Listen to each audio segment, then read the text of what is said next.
Yes students, तो आज का हमारा टॉपिक क्या रहेगा?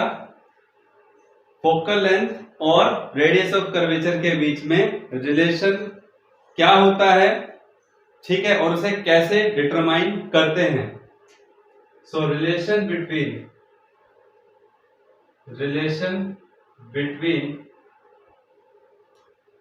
Focal length f and radius of curvature r। ठीक है बच्चों, तो इसके लिए हम लोग, मैं आपको एक बात पहले भी बता चुका हूं कि एक्सटेंडेड ऑब्जेक्ट क्या होते हैं और पॉइंट ऑब्जेक्ट क्या होते हैं।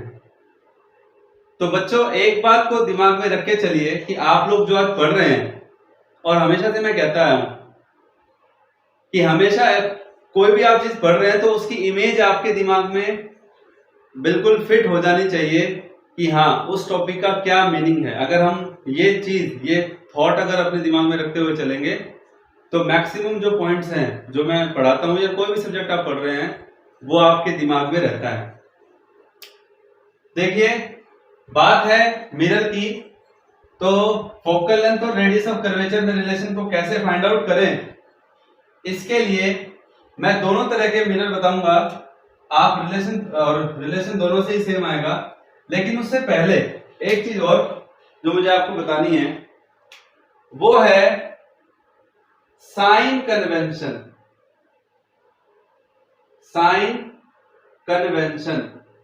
आई रिकॉल यू, मैं आपको थोड़ा याद दिला देता हूं कि मिरर के अंदर ये साइन कन्वेंशन का क्या रोल है। ठीक है बच्चों, और आप लोग अच्छे से जानते हैं कि in your 10th class you have studied about the optics. Is it clear? आप ऑप्टिक्स का जो चैप्टर है वो पढ़ चुके हैं। तो ऐसे में इस ऑप्टिक्स के चैप्टर में साइन कन्वेंशन आपके लिए नया बिल्कुल नहीं है, और इस साइन कन्वेंशन में क्या हम लोगों ने पढ़ा था उस पर आज हम फिर से एक बार नजर डाल लेते हैं कि ये कनकेव मिरर है, और कनकेव मिरर के इस मिड पॉइंट को जो प्रिंसिपल एक्सिस जहां से पास होता है उसे पोल कहते हैं। अब जो बात मैं आप लोगों को बताने जा रहा हूं वो ये है, सबसे पहले हम लोग इंसिडेंट रेज की बात करते हैं। तो आप सोचिएगा कि वो इंसिडेंट रेज कहां से आ रही है। ऑब्वियसली किसी ना किसी सोर्स से आ रही है, और वो जो सोर्स है कोई ना कोई ऑब्जेक्ट ही है कि नहीं। तो उस ऑब्जेक्ट को हम यहां पर एक्सटेंडेड ऑब्जेक्ट के रूप में दिखाएंगे। सपोज कि ये ऑब्जेक्ट है O, जिसे मैंने नाम दिया, और इस ऑब्जेक्ट से ही जो रेज है उन्हें हमने इंसिडेंट रे कहा है, जो कि मिरर की तरफ जा रही है। किस तरफ जा रही है?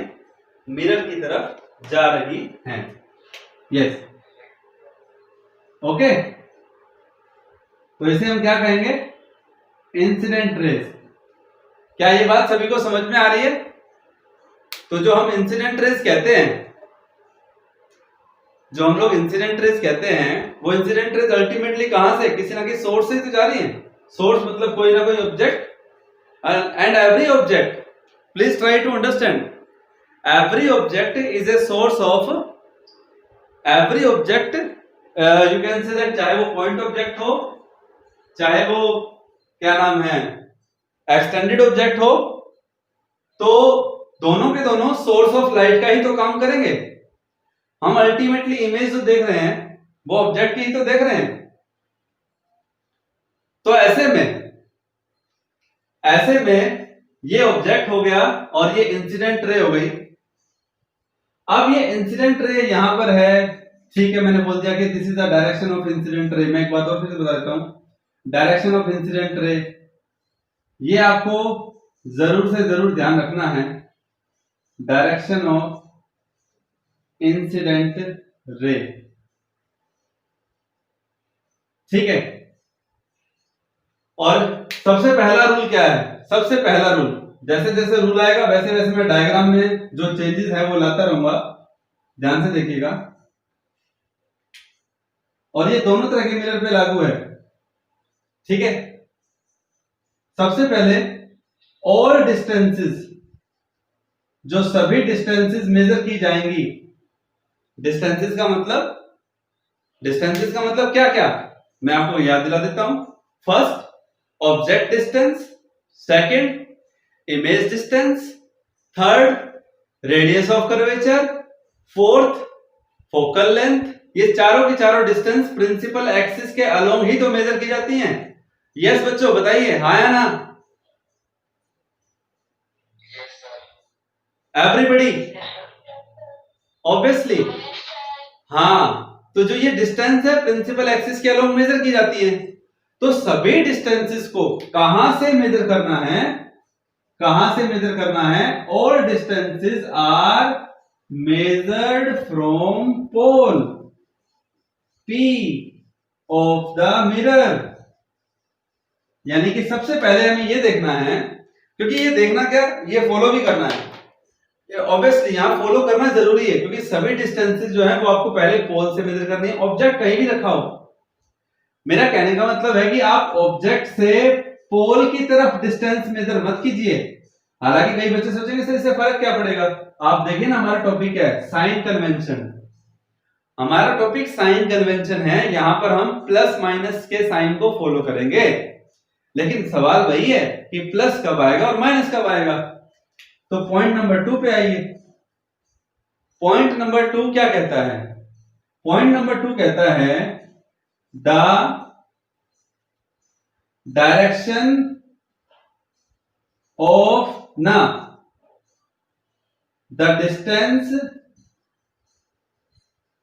distances are taken as negative। Please इसको कोट करना है, अंडरलाइन कर लेना है इस वर्ड को। सभी डिस्टेंसेस को नेगेटिव लेना है। कौन से डिस्टेंसेस को? The distances are taken as negative in the opposite direction of incident rays।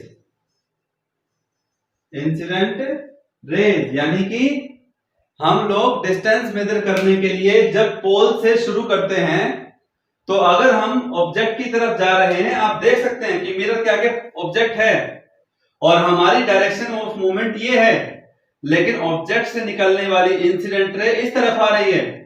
तो हमारी डायरेक्शन में और इंसिडेंट रे की डायरेक्शन दोनों अपोजिट हैं, इसीलिए ऑब्जेक्ट की डिस्टेंस को नेगेटिव लिया जाएगा। ऑब्जेक्ट के डिस्टेंस को नेगेटिव लिया जाएगा। Everybody any doubt? यस।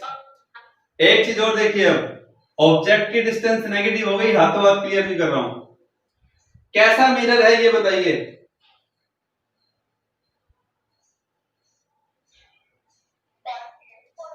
कैसा मिरर है? कॉनकेव है। कॉनकेव का फोकस कहां होता है? कॉनकेव का फोकस और सेंटर ऑफ कर्वेचर कहां होता है?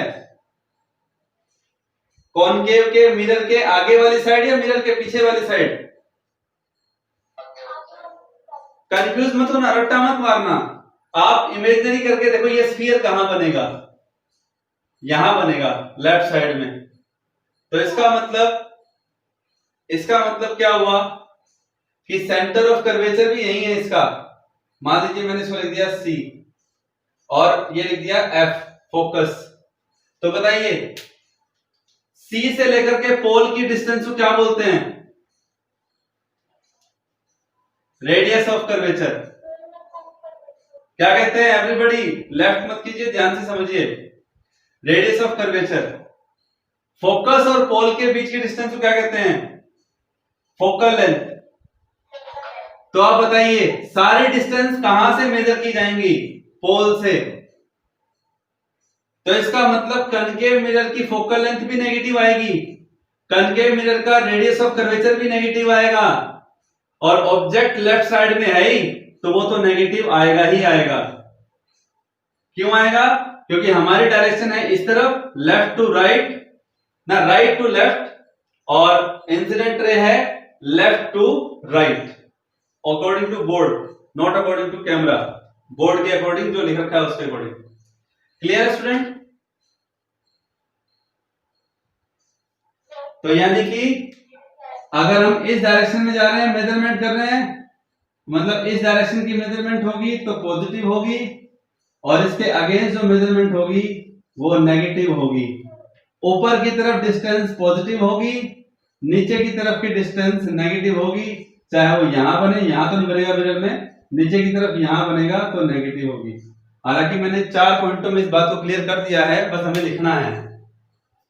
पहला रूल स्ट्रिक्टली ये फॉलो करना है, जो प्रिंसिपल एक्सिस पर जो डिस्टेंस होती है उनको मेजर करने के लिए सारों के सारों की शुरुआत पोल से करनी है।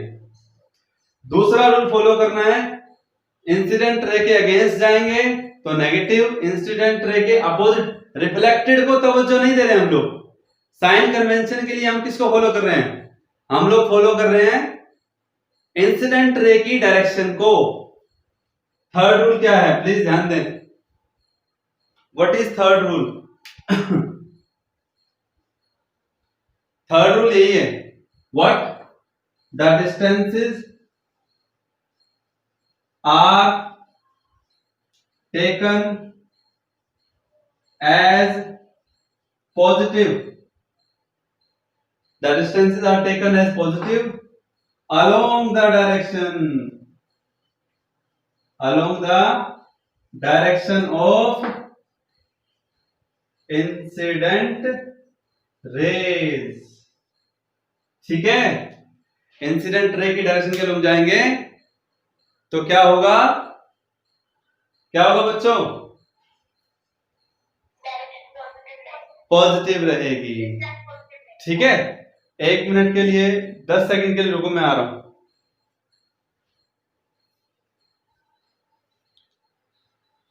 पॉइंट क्या है कि जो डिस्टेंसेस प्रिंसिपल एक्सिस के अबव, अब देखो ना, डिस्टेंस की बात हो गई, प्रिंसिपल एक्सिस के लेफ्ट और राइट की तो बात हमने कर ली। अब ऊपर और नीचे ये तो ऑब्जेक्ट की हाइट ही है बस, और कौन सी डिस्टेंस है बताओ? प्रिंसिपल एक्सिस के अबव। अबव का मतलब क्या है? ऊपर, और बिलो का मतलब क्या है? नीचे। तो ऊपर और नीचे जो डिस्टेंस होती है वो तो ऑब्जेक्ट की हाइट ही तो होती है। यस और नो? एवरीबॉडी? यस। तो it means above the principal axis, above the principal axis क्या लेना है?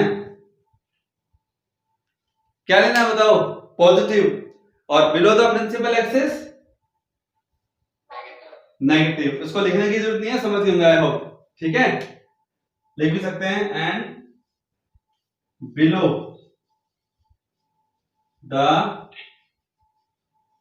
Principal axis negative. क्लियर? सभी को दिखाई दे रहा है? समझ में आ रहा है सभी को?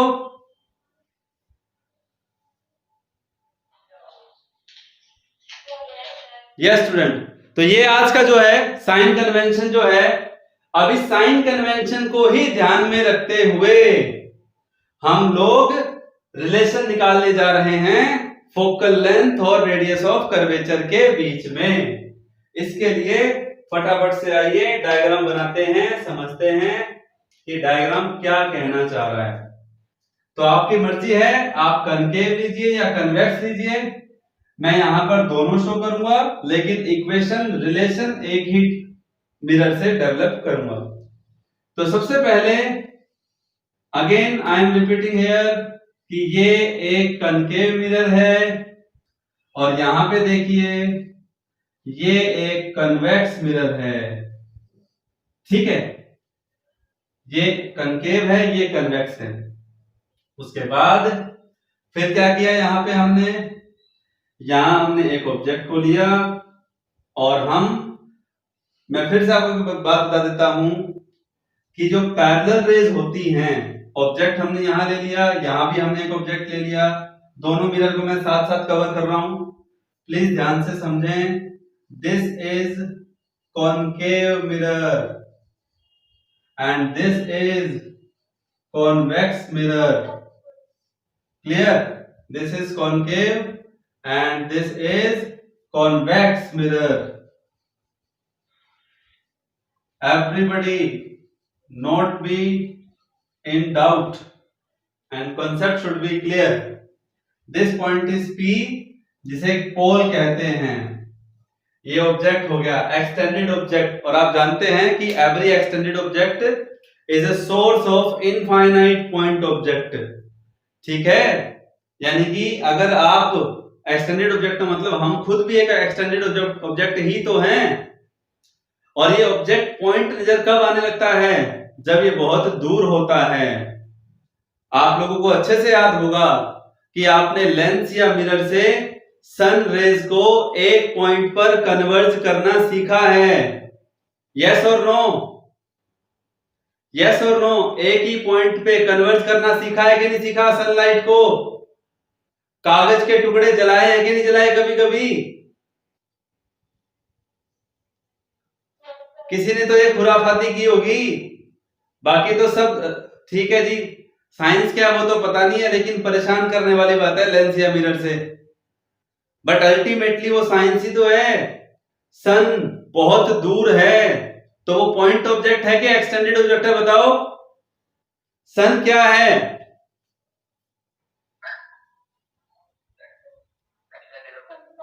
पॉइंट ऑब्जेक्ट या एक्सटेंडेड?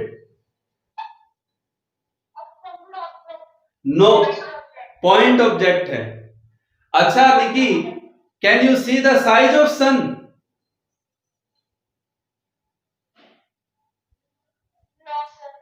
सो कैसे कह सकते हो कि वो एक्सटेंडेड है?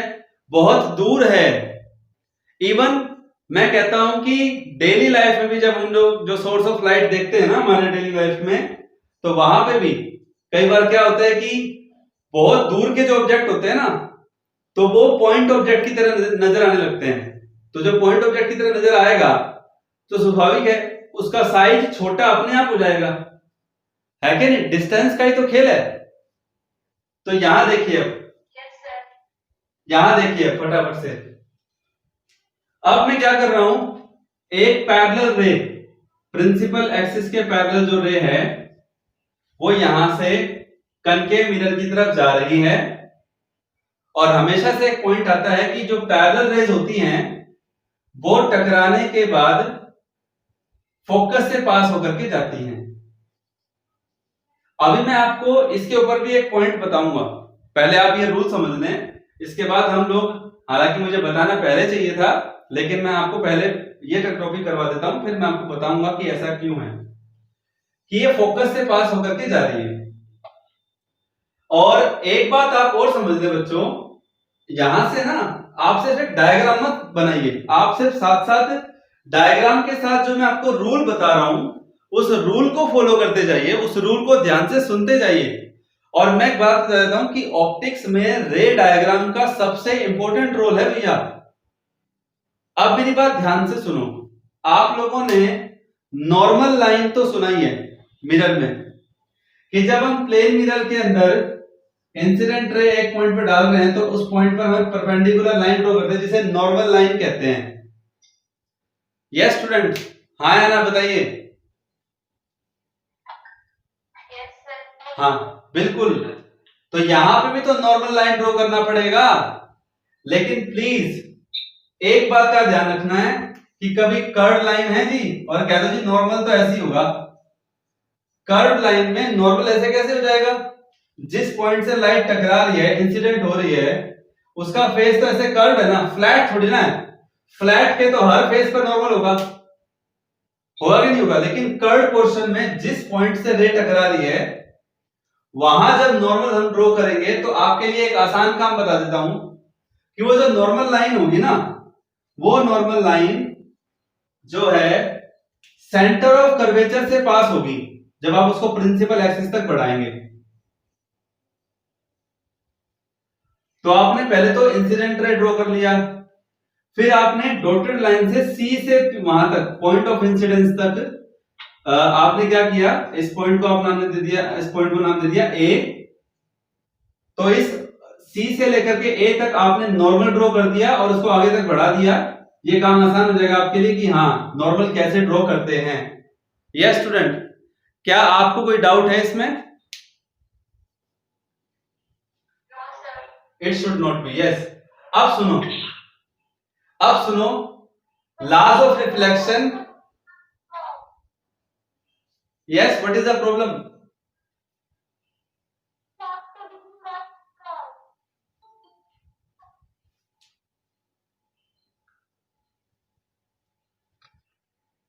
पॉइंट क्या है कि यहां पे नॉर्मल लाइन ड्रॉ कर दी हम लोगों ने। अब ये नॉर्मल लाइन से देखो, laws of reflection followed by every kind of mirror. तो प्लीज ध्यान दें, this is angle of incidence i and ये रिफ्लेक्टेड रे है, तो नॉर्मल और रिफ्लेक्टेड के बीच का जो ये एंगल है दिस इज आर। ठीक है बच्चों, उसके बाद अब जो ये normal line centre of curvature के साथ जो एंगल बना रही है इसे हमने नाम दे दिया अल्फा। ठीक है, मैं इसको एक बार अलग से शो कर देता हूं। यहां पे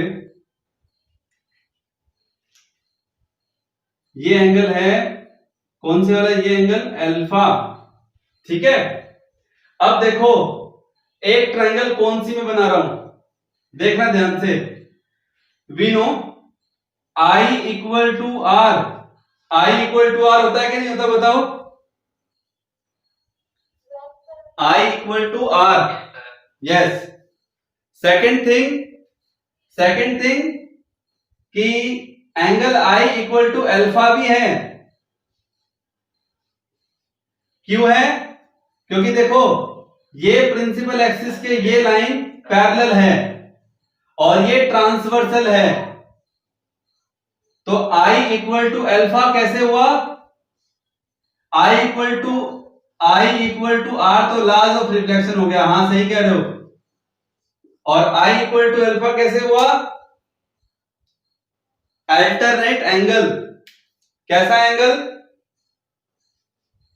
अल्टरनेट एंगल। तो ऐसे में हम क्या कह सकते हैं कि I equal to are, I equal to alpha, so therefore R equal to alpha हुआ कि नहीं हुआ? R equal to alpha. Everybody, only 2 or 3 students are replying.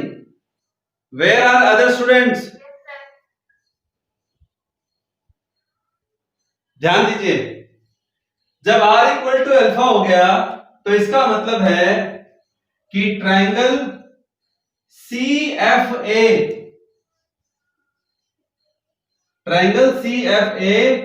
is isosceles, और ऐसे में उसकी दो साइड इक्वल हो गई, CF इक्वल टू FA। अब बच्चों ध्यान से सुनो, एक लाइन लिख रहा हूं, as aperture is small aperture. मैं पहले ही आपको बता देता हूं, हम लोग जो ये रिलेशन डिराइव कर रहे हैं ये स्मॉल एपर्चर वाले मिरर के लिए कर रहे हैं। यहां कुछ बातें नेग्लेक्ट करनी पड़ेगी, इसका कारण मैं आपको बताऊंगा क्यों। स्मॉल एपर्चर के केस में आप एक बात बताइए कि F से लेकर के A और F से लेकर के P जब ये डिस्टेंस मेजर करेंगे ना स्मॉल एपर्चर में, तो इनमें ज्यादा डिफरेंस बिल्कुल नजर नहीं आएगा। ये स्मॉल एपर्चर का मतलब सिंपल भाषा में बताऊं तो ज्यादा कर्व नहीं होना, नॉर्मल कर्व होना। एक होता है ज्यादा कर्व्ड, बात समझ में आ रही है? तो वो पॉइंट यहां पर मेरा है यहां पे। तो ऐसे में एज एपर्चर इज स्मॉल, इस स्मॉल एपर्चर का मीनिंग क्या निकल करके आएगा कि F से लेकर के A और F से लेकर के P दोनों इक्वल हैं अप्रोक्सीमेटली। तो अब आपको आइडिया मिल जाएगा कि जब FA इक्वल टू FP है और FA CF के इक्वल है तो ऐसे में क्या होगा, प्लीज ध्यान से देखें यहां पर। Therefore CF equal to FP। और बच्चों जब दोनों इक्वल हो गए तो देयरफॉर फाइनली हम कह सकते हैं C से लेकर के P या P से लेकर के C, सॉरी, P से लेकर के C को हम लिख सकते हैं P से F प्लस F से C या CF, और P से F या FP दोनों इक्वल हैं तो PF प्लस PF PC, और P से C क्या होता है, रेडियस ऑफ कर्वेचर। माइनस आएगा कि प्लस आएगा, माइनस R आएगा। और P से लेकर के F फोकल लेंथ होता है, तो इसलिए ये भी फोकल लेंथ, माइनस में ये भी focal length, minus minus minus 2F minus R, minus से minus cancel, F equal to R/2। तो इसका मतलब है कि कनकेव हो या कन्वेक्स दोनों के केस में focal length radius of curvature का हाफ होता है। ये भी मैंने कनकेव के लिए ड्राइव किया है। कन्वेक्स के लिए आई होप आपको समझ में आया कि आप खुद से कर लेंगे, मैं डायग्राम बना दूंगा। तो आप लोगों के सामने ये रिलेशन था फोकल लेंथ और रेडियस ऑफ कर्वेचर के बीच में। Yes student, anybody have any doubt or not, या समझ में आ गया आपको, बताइए। Everybody, this is the final relation F equal to R/2 and I hope you understand. मैंने यहाँ पे CP था ना, PC, तो मैंने उसको वापस और उसके ओरिजिनल नाम से रख दिया ताकि कंफ्यूजन आपको ना हो। हालांकि दोनों में कोई अंतर नहीं है कि मैं PC लिखूं या CP लिखूं, लास्ट में फिर मैंने उसका साइन कन्वेंशन यहाँ रख दिया था। So take the screenshot and I think आपको समझ में आ गया होगा। अब मैं काम कर रहा हूं, first of all tell me, have you taken the screenshot और नॉट?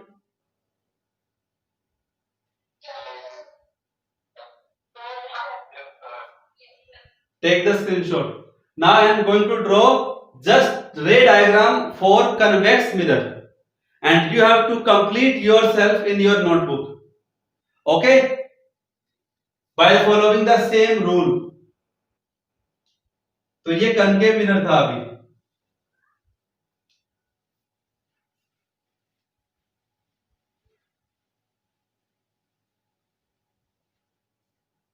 Yes students, फटाफट देखिए। This is convex mirror. This is object O, incident ray diverge होगा क्योंकि कन्वेक्स है। कन्वेक्स का काम डाइवर्ज करना होता है। फिर उसके बाद अगेन इसका सेंटर ऑफ कर्वेचर और फोकस कहां होगा?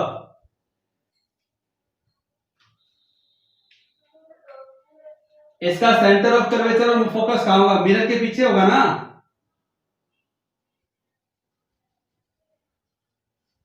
भूलो मत भाई ऐसे, क्योंकि कन्वेक्स है ना, स्फीयर यहां बनेगा तो सेंटर ऑफ कर्वेचर भी यहीं और इसका फोकस भी यहीं। ये देखो, इस रे को जब पीछे लेके आऊंगा तो ये कहां मैच करेगा? फोकस पे। Any doubt or not? फिर तो ऐसे में this is angle of incidence, this is angle of reflection, okay, and similarly this angle is alpha। ठीक है, तो ये अल्फा है क्योंकि नॉर्मल लाइन है जो centre of curvature, normal line और सेंटर ऑफ कर्वेचर के बीच में जो एंगल बन रहा है, दिस इज अल्फा।